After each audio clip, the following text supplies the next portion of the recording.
All right, guys, thanks for joining us today. I've got my friend here, Raul from ReferralCandy, and my name is Alan Burton. I'm from BlueStout, and we wanted to set aside a little bit of time today to talk to you guys about profit margins. So before we dive into that, Raul, do you want to just give a quick little intro about yourself?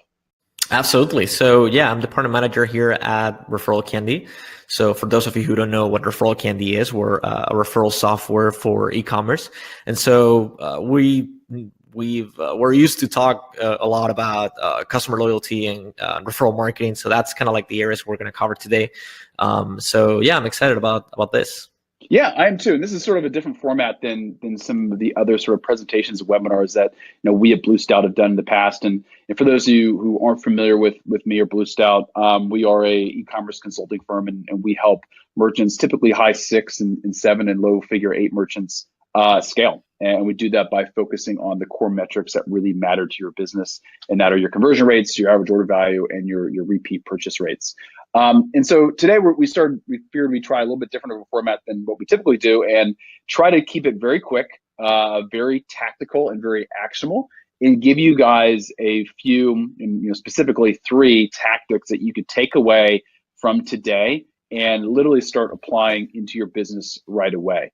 So while we know there's a ton of content out there that talks a lot about how to drive revenue and how to bring on and find new customers and drive ads and things like that, one of the things that we find is really not talked about enough is the concept around profit margins. And at the end of the day, that's really what matters, right? If your business isn't profitable, then you don't have a business. And so today we want to focus on three very specific tactics that you can utilize to drive higher profit margins from your current sales and from your current customers. So you ready to get started? Yep, I'm ready. Awesome, man. Okay, so let's talk a little bit about, before we dive into these three pieces here, let's talk a little bit about what this means for the business, right? So most stores, at least for most of the clients we work with, they typically see pretty low profits on that first sale. In a lot of cases, a lot of stores will see zero profits on that first sale, just because customer acquisition costs and ad sales and marketing costs can be really high. And so ultimately, once you factor in that customer acquisition costs off of that first customer sale, you're not really left with much. And if you really dive into your numbers, what you'll end up finding for most stores is that the majority of your profits are really being driven by not that first sale, but typically that second, third, or fourth sale. And so based upon that, it's pretty clear that if you want to increase profits, the first place you should be looking is your current customers, and putting in systems and applying tactics to your business that are going to take people who have bought from you once and ensuring that they come back and buy again and again and again. And so this is what we call customer retention. And if you're looking at the metrics on your Shopify or BigCommerce stores, you'd see sort of repeat purchase rate. That's the metric you should be tracking. But the sort of the term we'll use today is customer retention. And it's really this art of keeping your current customers coming back and spending more and more. And ultimately, if you want to end up selling your business, which I know a lot of you probably do, one of the most important metrics that an acquirer is going to look at is going to be lifetime customer value. And how much are your customers spending, and how much profit you bring in on a per customer basis over the lifetime of that customer. And the best way to increase the lifetime customer value is by getting them to come back and buy again and again and again. So that's just sort of a quick little intro. So let's talk a little bit about sort of the three tactics here that we recommend that you should be implementing in the business right away to increase your customer retention and ultimately your profit margins.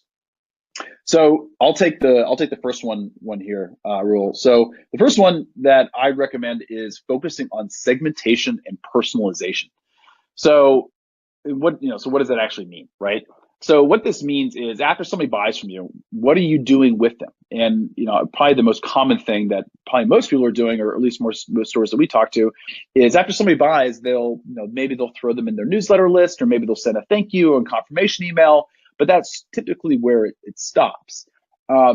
And so one of our biggest recommendations, and this is a huge low-hanging fruit opportunity that you should literally go into your store and start fixing immediately, is after somebody buys, make sure that you're not just leaving it at that.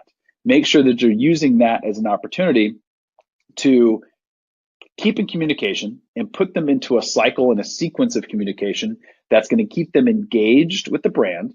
It's going to solicit feedback, is going to keep them interested in other products that you might have that are across your catalog, and incentivizing them to come back and buy.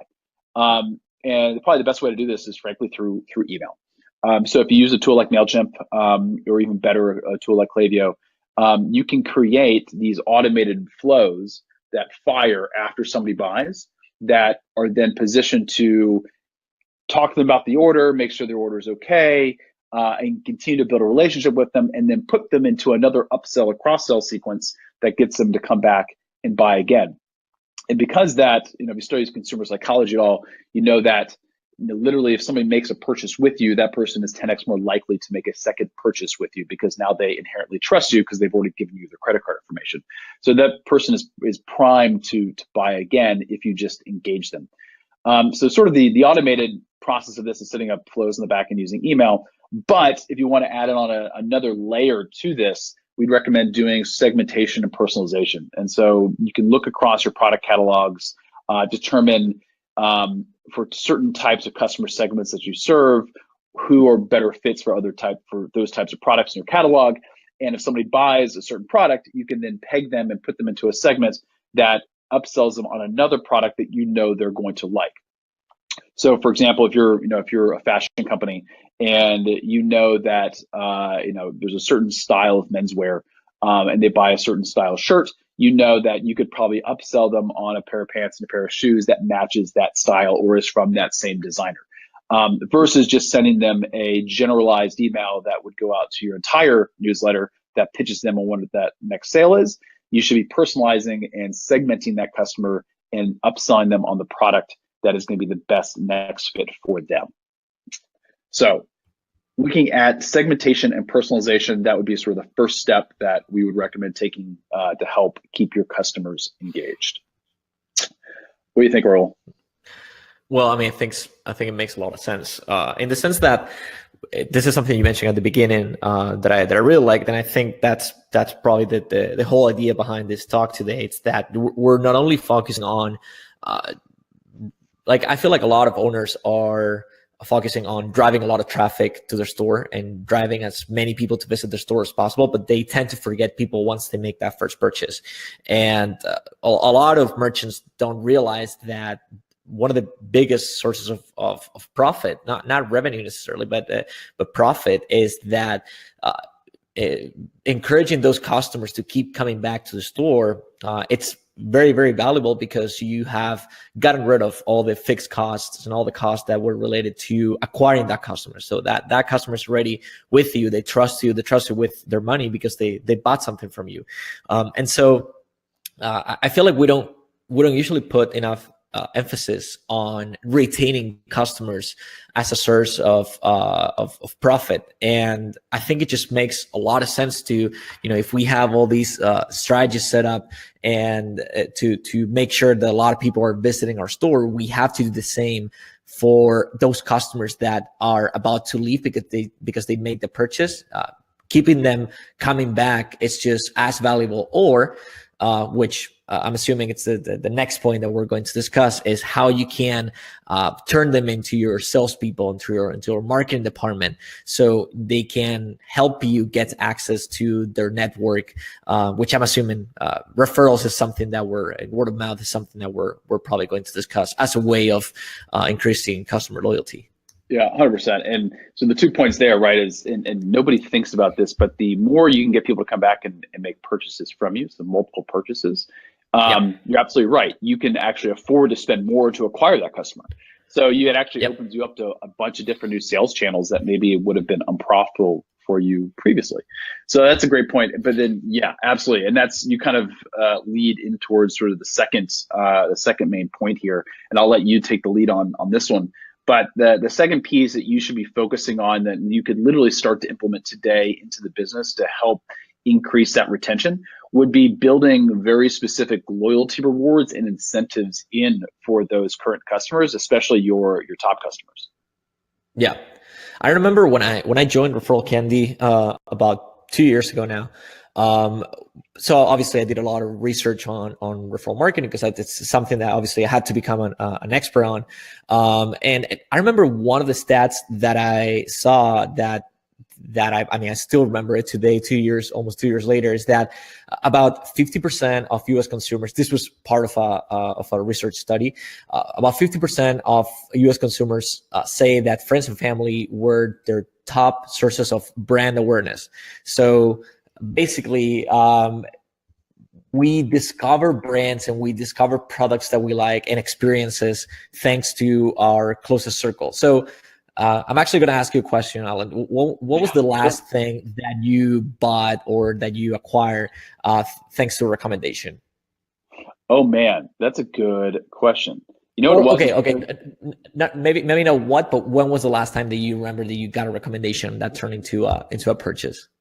I mean, I think probably last week. I actually bought a pair of shoes last week. That was a pair of running shoes that was recommended to me by a guy who's a trainer at my gym. So literally, he was like, "Look, you need these. Go buy these. This is where you go buy them." So it was actually based on a recommendation.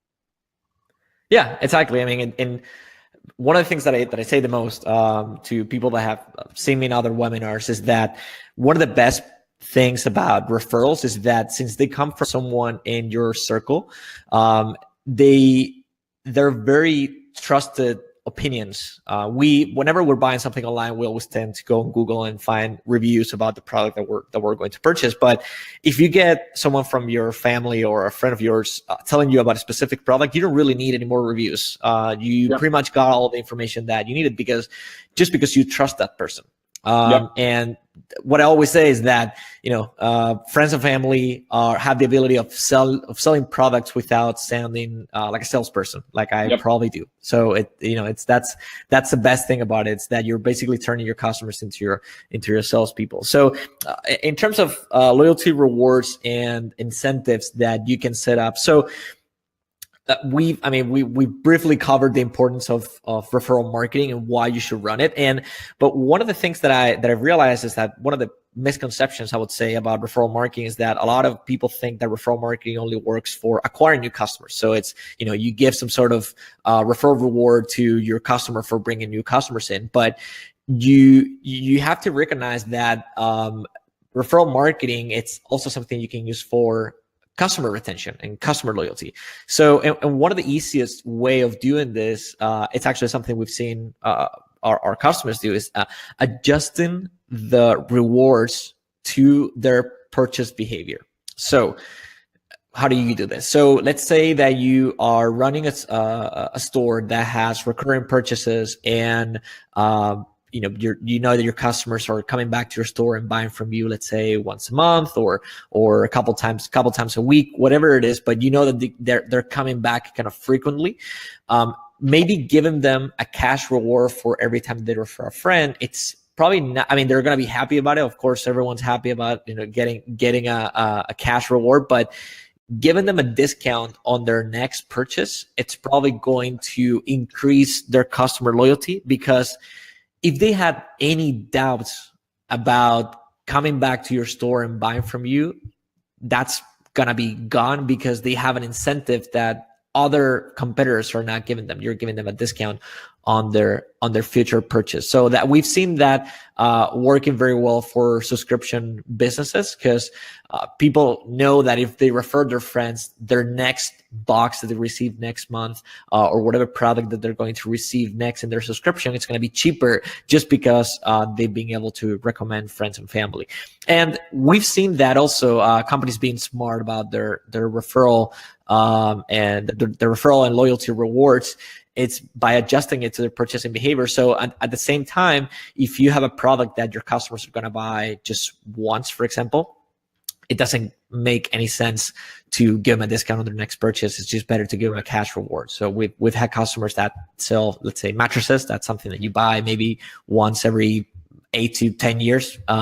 So obviously getting a discount on that, it's not really gonna make much sense for the customer. So give us some sort of gift card or some sort of cash reward that actually goes a long way. So what are other things that you think that, or what are other examples you think that retailers could do to adjust these rewards to their customers' behavior.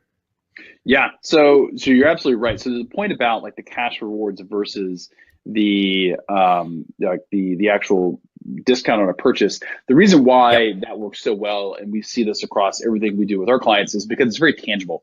Whenever we do anything that's an incentive that's just sort of pure cash or a gift card or something like that, it never performs as well as something that is a discount off or a free gift, because that thing is tangible to them. Like, oh, I'm going to get a discount off of this specific thing that I know I'm going to buy again, or I'm going to get this free gift that comes with this, right? So that tangible offering always performs better, because cash is like, oh, cash is great, but what I'm going to have to use it to buy something, you don't know what it is yet, so you don't have an immediate incentive for it, versus a reward or on a specific product where you're like, oh yeah, that's tangible, my brain can comprehend this, I want this. In fact, I was actually reading a great case study today on an implementation actually of ReferralCandy, funny enough. And for those one-off purchases where, yes, you're not going to be driving customers to come back and buy again, you can actually build in systems. It's sort of a hack a bit, but you can build in systems to give them a discount off of what they just bought. Right. So you know, if somebody buys something and immediately after they buy a mattress, as an example, you could give them an incentive to share with friends, and say for every friend that you share with that buys, we'll take $10. We'll credit you back $10 on your current purchase, and you could literally just do that through something like a PayPal transfer once a quarter or something like that. It takes a little more work, but it makes that offering very tangible, because you instead of saying, hey, you'll get $10, you could say, hey, we're actually going to take this off this order you just made. So that thing that just cost you, $500, right? If you share to enough friends, you could actually take a pretty significant chunk of that off and get that money back, which is a pretty strong incentive. Yeah. And also, another best practice that we've seen here at ReferralCandy is that, so kind of going back to the example that you mentioned earlier about the shoes that you bought last week.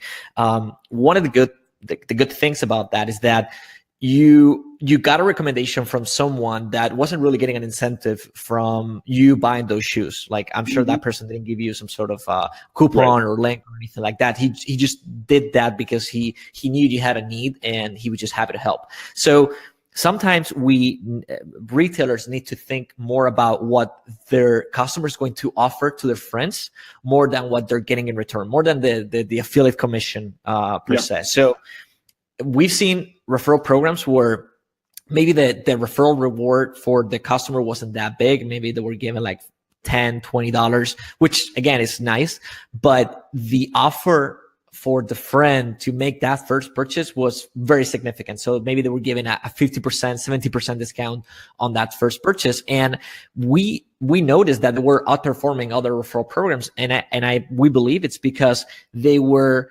encouraging their customers to go out and do something nice for their friends. Because again, if I see you at the gym and you tell me you have a wedding coming up next month and you need shoes, and I know that I can get you a 50% discount on something that I have already tried and something I know it's good, I'm gonna give it to you, even if I don't get $10 or $20. Again, just because you want to do something nice for the people. So thinking about kind of like that social status that your customers are going to portray when they're making that offers, I think that goes a long way. No, I love that. And that actually leads in a little bit into sort of the next, the third suggestion and third tactic that we think you need to be implementing. And this goes around, and so we cover two. And the third one, the one that if it makes sense for your business, you should absolutely be implementing, is creating a community around your brand. And it's a lot of brands, I think, bypass this. Think, well, there's no real community around here. I only sell shoes, for example, right? Which it's just simply not true. If you're building a brand, then you have a mission, you have a point of view, you have customers that are buying from you, not just because of the product you sell, but why you sell that product, right? Like, what's your why? And that why can be the cornerstone of a community of like-minded individuals and people that also stand for your mission and also support what you do and why you do it. And so one of the sort of our biggest recommendations we have to clients when they come in is, you're not just an e-commerce site that's transactional and somebody comes in the door and they converted this percentage and they buy at this and that's it, right? You have a job to facilitate and build a community of like-minded people around this brand that can engage with other people and provide more value to each other through that community, right? So how would you do this, right? So we've seen great examples of building communities through, forums, and right now Facebook groups is incredibly powerful. And if somebody signs up, buys a product, inviting them to your Facebook group. If they sign up for your newsletter, incentivizing them to sign up for your Facebook group at the same time and engage those people with content and copy, not just sales, right? But the idea around this community, so that's sort of some tangible ways to do it. But the way that this helps with retention is if there's a community and an incentive to stick around and be a part of your brand, they're going to keep buying from you, right? So if it's more than just about the transaction, then they're going to stick around and be incentivized to engage, and purchases will come naturally out of that. And then second, which is beyond just the idea of retention, but if you have a community of like-minded people that are passionate about that space or that community that you've created, they're going to invite other people to join it, right? They're going to share it with their friends, and they're going to go out and find other like-minded people that would enjoy this, and they're going to pull them into your community. So they're going to do, kind of like you mentioned before, creating this army of marketers that are your customers. This is probably the best way to do that. And then your job as a marketer, once you've created this, is to make sure you put the right systems in place to make that sharing and make that sort of invitation outwards much easier. So using tools like ReferralCandy, right, to take your current customers that are part of this community and make it really easy and incentivize them to go out and invite other like-minded people into that community. I feel like this is something, I'm sure this is something you've seen with your customers, is that it's something I've realized from talking to our retailers, is that the best performing, not only referral programs, but the best performing businesses that we've seen around ReferralCandy are the ones who are running at least some sort of Facebook, I would say some sort of group or some sort of community, but more specifically a Facebook group. That's something that I can tell that all successful online businesses have in common, is having a good and active Facebook community. And not only because of what I mentioned earlier about turning your customers into your salespeople, but also at some point they even act as your customer support team. I've seen this. I interviewed one of our customers last year. It's called Magical Butter, and they have an extremely active Facebook community where people just go and ask questions about the product before they buy it, but also after they buy it. And if they want to know how to use it or how to, make the most out of it, they, instead of asking support, they will probably go to the Facebook community, and other users and other customers would answer those questions. So I think it's great, because it's just literally the best form of marketing that you can have is customers explaining your product and just telling other prospects how good it is. So, I don't think you can ask for more. No, it's fantastic. And there's, it works incredibly well. The products where it's based around a sort of a passion niche or like a hobby niche, right? Obviously, it's a lot easier. So if it's a group of like marathon runners and you sell running shoes, right? Or a group of yogis and you sell yoga mats, right? So it's easy to create communities around those hobby specific verticals. But even if you're not in one of those verticals, I'd still encourage you to do it. You've got a client that sells shoes, right? Very high-end, nice dress shoes and well-designed shoes. And while they don't leverage Facebook, they leverage Instagram and Instagram stories to really engage with their audience and community and get people to provide feedback around what product they should build next and design next. So, you look at also brands like Taylor Stitch, right? Where they do these, before they launch a product, they go out and they'll prototype it, and then they'll engage and almost sort of crowdfund it within their community of supporters to see who wants it. And they've built this community of people who are not, who want to support slow fashion and sustainable manufacturing. And so they don't just produce a bunch of product unless people want it. And they've built this community of, sustainable consumers around it that have a passion for sustainable, consumerism. So think outside the box around what you stand for and why you do what you do, because I guarantee there's a passionate community of people that will engage with that. And if they connect with you on a higher level and on a more important level than just buying your product, then the result of that is they're going to end up buying your product. So it's going to end up helping your bottom line and your profit margins. Yeah, yeah, and I totally agree with something that you said. It's the example that you mentioned. If you can use that community to make those customers feel special, that also is going to go a long way in the sense of, if you run some sort of like product launch or product promotion specifically for the members of that group, that's going to be great, because if you let them know that they are special and they are accessing something that it's unique and it's only available for them, that's going to increase or it's going to make the brand look better in front of your best fans in this case. So if you say, look, we're launching this new product which is going to go live in, let's say, July, but in June you guys will be able to try it first and to use it, and access that goes a long way. And then the other kind of like a tip or a suggestion that I will throw to those merchants who are thinking about, well, they've heard us talk about Facebook communities and Facebook groups, and they want to go for one. I would say that probably following the example about the brand that is selling shoes that we've been kind of like using during the whole show today.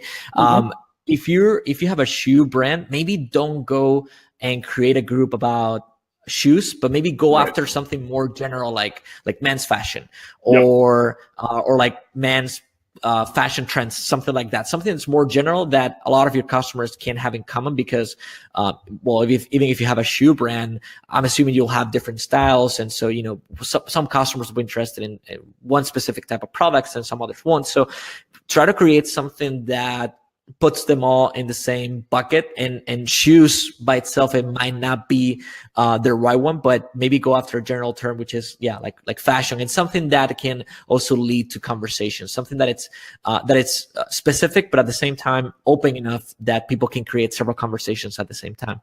Yep. And so it's finding that underlying passion, that underlying, quote unquote, why your customers are engaging with you, and creating a community around that. Totally agree. Exactly.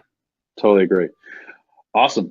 Well, I love this format, Raul. I think this was fun. So hopefully you guys enjoyed this too. And again, the goal here was to give you 3 very, very specific takeaways that you could go and start implementing into your business to help increase your customer retention, and then ultimately help your bottom line, which is your profit margin. So to sort of recap, the 3 that we would recommend would be a segmentation and personalization of your current customers, right? So after they buy, putting them into very segmented and automated flows, especially using things like email and tools like Klaviyo, to provide them with upsells and cross sells of products that are specific to their personal needs and wants.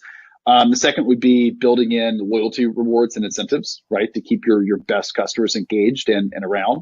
And then the third was finally finding a way to build a community around your brand that your customers can engage with, that stands for more than just a product, but stands for sort of the mission of why you do what you do. Agreed. Anything else to add there? No, I think you summarized it perfectly. I mean, what I would say is that just try to put yourself in your customer's mind. I know this is very general. I know that we've heard this before, but just try to think, what would your customers want to see from you?